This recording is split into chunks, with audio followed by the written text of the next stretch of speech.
This is Carl at National RV Detroit. I'm going to walk you through this 2024 Flagstaff Super Lite travel trailer.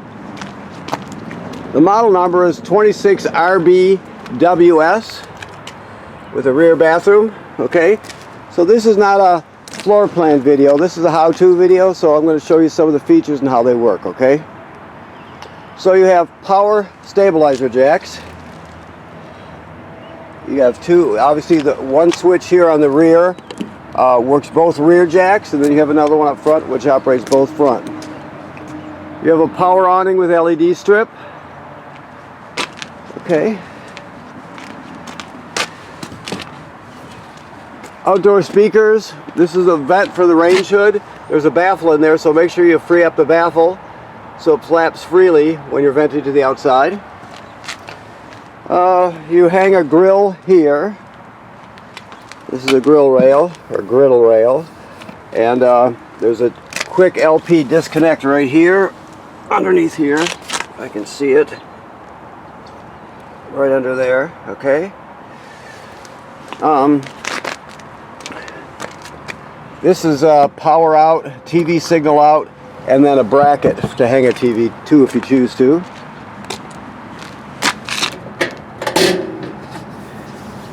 This is your water heater. Right now it's drained and bypassed. You can see there's your plug there, and then your anode rod attached to it. That's where it screws in and out of. You take you need an inch and a 16 6-point socket to do that. You have this works on LP gas and 110 AC, so there's two switches inside that I'll show you when we get in there. You have a gas burner here, then you have an electric heating coil here. Never run the water heater without water in the tank. So always make sure before you turn it on that you have water in the tank. This is your front stabilizer switch. Okay. Let's see if I can get this with one hand here. Yep. Oop. Yep. Okay. So your griddle is right here. It hangs right on that rail that I showed you. Right, then you have a, let me do this right here. Well, let me do this right before I do it wrong. Anyway, I'll get that. I can't work with one hand. Anyway, this slides out, okay, and you have a table there. You can see there's your shore cord back there. I'll open that side too so you can see it. You have a small crank and then a 3/4 inch crank. The small crank will go on this is your power tongue jack right here.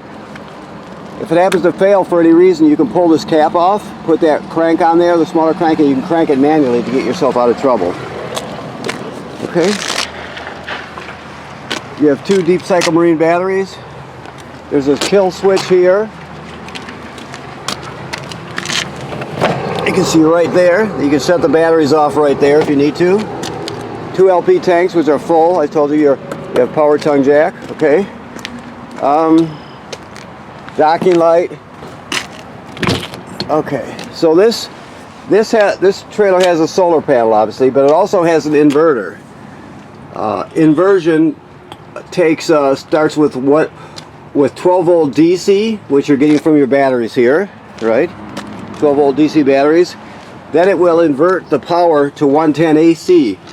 Therefore, you can run small appliances off the receptacles when you don't have AC hookup. So if you've got like an AC blender, you can always invert enough power to run it, even if you're not plugged in. So, okay. This is your 50 amp power cord. Here we go. So this slides out, obviously. 50 amp power cord, and we give you all the reducers necessary to reduce it down. Okay. Your second gray tank is here. You have two gray tanks in this one, so that's your second dump valve there. We've put slide toppers on here for you, I'm told. Okay. You have your gray and your black tank here, right? So when you dump the black tank valve, the black tank is toilet water and waste, of course. After you dump that, you can come up here, you're at the dump station right now. You just dumped your black tank. You leave the valve open, hook the hose at the dump station right on here, turn it on, and it'll actually spray out your black tank. It'll clean off the sensors, that sort of thing. So that's a black tank flush. Your city water hookup is right here. This is the most common way to get water to the trailer. Just hook it up and you're ready to go. Now if you're boondocking somewhere or camping someplace without city water, you can pre-fill your fresh water tank right here. And then when you get to the campground, you can use the onboard pump and pump the water out of the tank, and all the plumbing will work as if you have city water. You'll just be pumping out of the tank. And this has to do with winterizing it. You'll have to educate yourself a bit about that. That's part of the winterizing procedure there. Cable to satellite through. Okay. Okay, so the backup camera tells us it's pre-wired for a Furrion backup camera kit. So if you're interested in that, we do sell them here. Your ladder makes it easy to inspect the roof. The manufacturer states every 60 to 90 days someone should go up there and look around, make sure there's no cracking or separation at any of the sealant. Make sure there's no damage to any of the roof attachments or roofing material by, let's say, low branches or road debris, anything like that. So it should be part of your regular maintenance, inspecting that roof, because you can't see what's happening up there unless somebody goes up and looks. Okay? Alright, so let's go inside here. This is your panel here. These are your two slide outs here. Your power awning is right here. Never leave the awning out unattended. If you leave the campsite, make sure you roll it in. If you want to turn your water heater on gas, it's right there. If you want to turn it on electric, it's right there. Remember, never run this without water in the tank. To turn your water pump on, right here. That water pump is for pumping water out of the fresh water tank if you don't have city water. It's also used to winterize the trailer. And then you have tank heaters in this one, so you'll have like heating pads on the holding tanks, and you turn those on there. It just extends your camping season. Okay? You have an app for this. There's your Connect there, your Bluetooth. You can download it here. Also, you have your levels right now, so you can check them all right here. Everything's in good condition. You're charged, and all your tanks are empty like they should be. Okay. So as we come in here, this is your fireplace. It's a really good space heater. So let me just get down here so you can see it. So you get a remote with it, and there's also buttons right there. So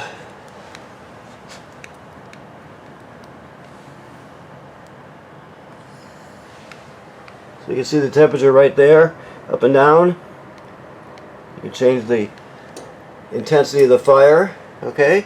It also has a timer on it, so you can set the time for it to turn on and turn off. This next remote here is for your sound bar. The sound bar has FM radio. It has a USB drive.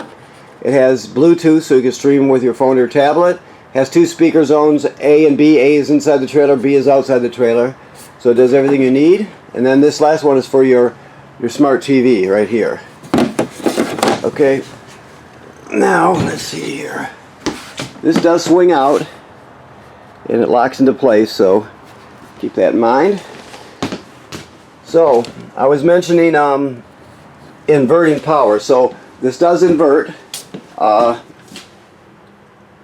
So, if you want to use some small AC appliances, you can use them for a period of time by inverting from the battery.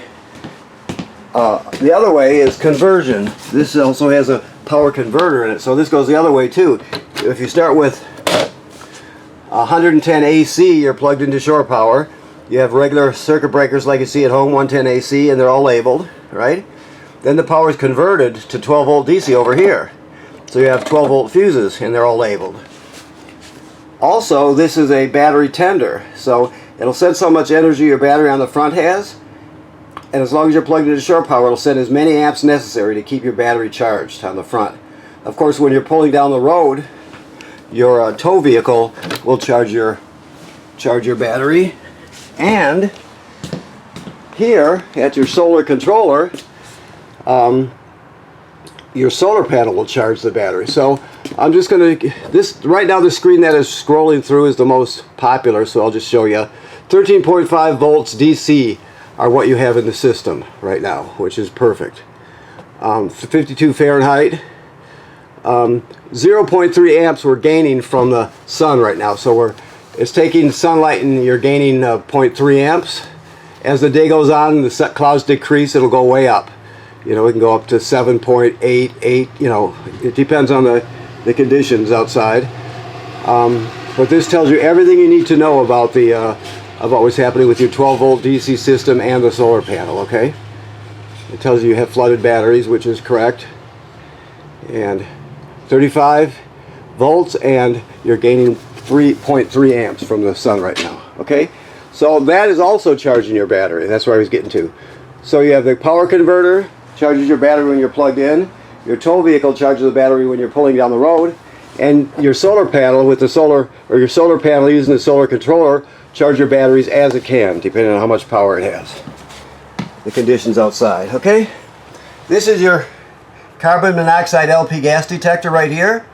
It should always be green. If not, get it serviced. It's obviously very important. It's a safety device, obviously, so if it's not green, get it serviced. This one, see, it says inverter circuit, so you could plug a 110 AC appliance in here and run off the batteries, even though you don't, even if you're not plugged into 110 AC shore power. Hopefully I'm making sense then. I don't want to keep repeating myself, but okay.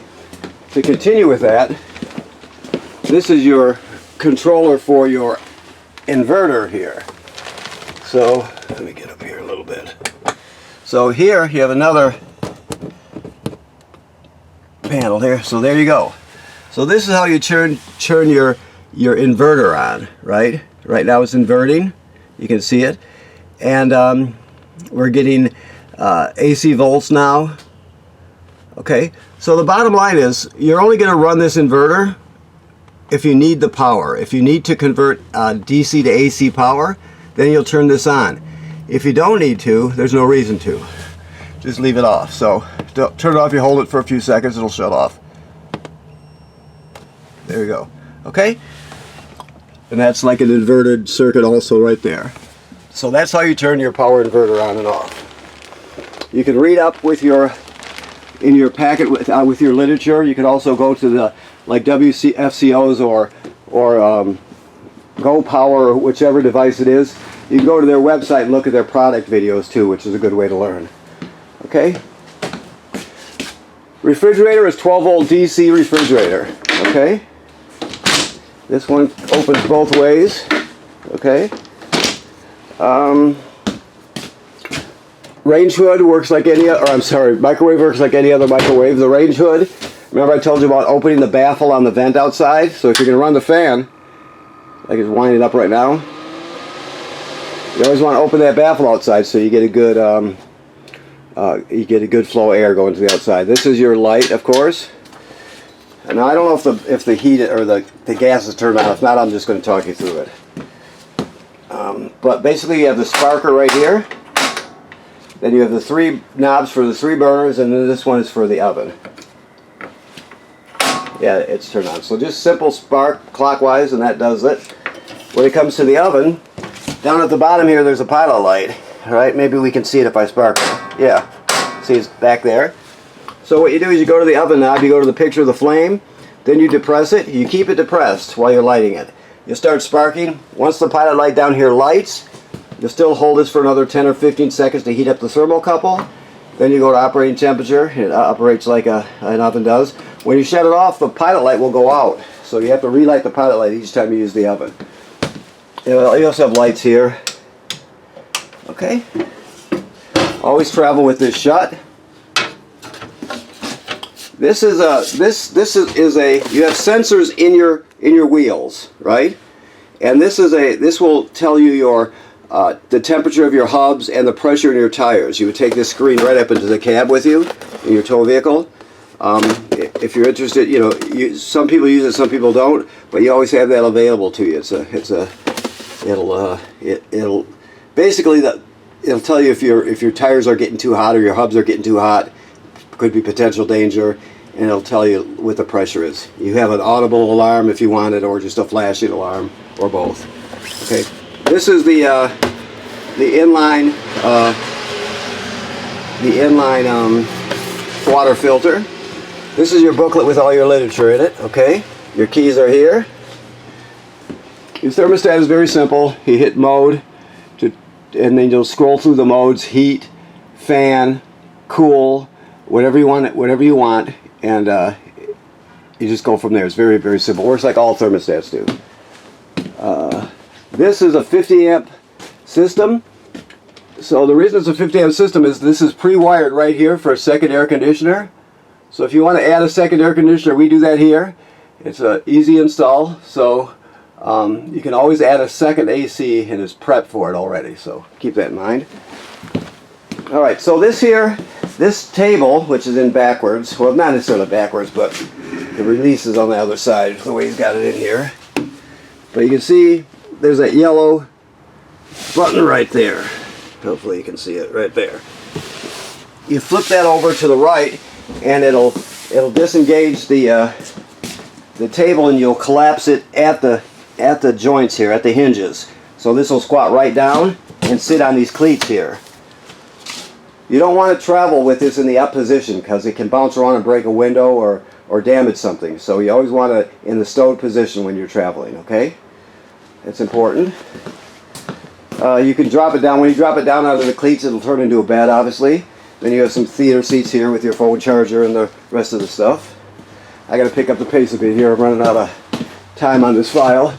You have a 4-speed fan here, and it's got a cover over it so you can leave it open during the rain, everything like that. It's a really good fan. On number 1, you'll barely hear it going. On 4, it'll almost pull your hair straight up. It's very powerful. Okay. Another eco device here. This is this is a circulating pump or recirculating pump. So let me just hang this like it's supposed to be right now. So what this does, it's called a shower miser. So what it does, you'll turn on your hot water, right? And the water heater will start heating it up for you, right? But normally when you do that, the water will go right down the drain while you're heating it up, right? So you're wasting perfectly good water heating it up, plus you're wasting space in your gray tank storing the perfectly good water. So what this does, it circulates in a loop. It goes back to the water heater, through the pump, back around and around again till it heats up. Once it heats up, this will turn a beige color, right? Once that happens, the water's hot. You can put it to regular operating temperature. It'll work just like, or operating position. I mean, it'll work just like a regular shower does.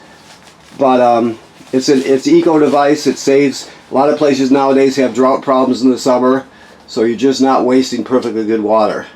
And like I said, if you want to learn more about it, you can always go to their websites also. This one's called a shower miser, and there's also literature in your book also. Okay. Always travel with this locked in place.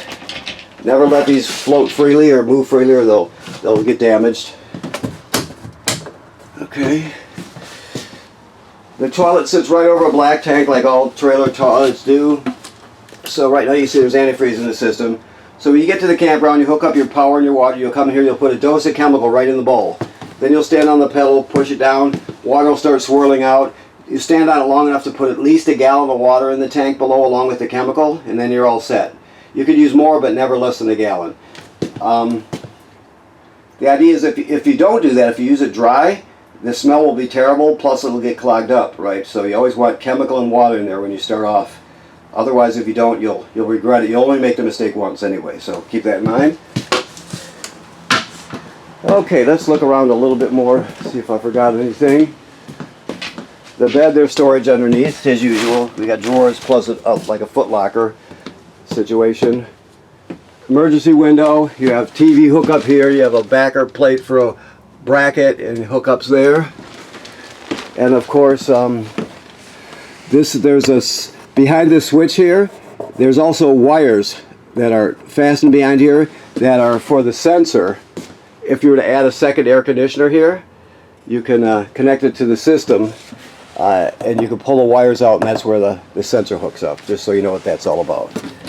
And then your regular wardrobe, of course. Okay. Okay, so I think that covers it. So let me look around real quick here. I think we've got it.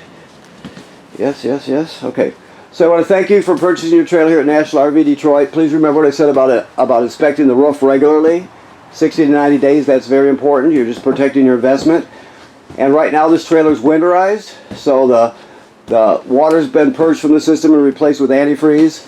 The water heater is bypassed and is empty right now. So always make sure to refill the water heater tank before you turn it on, no matter what, okay? People generally drain it in between camping trips, so just always remember to refill it, okay? Thank you very much.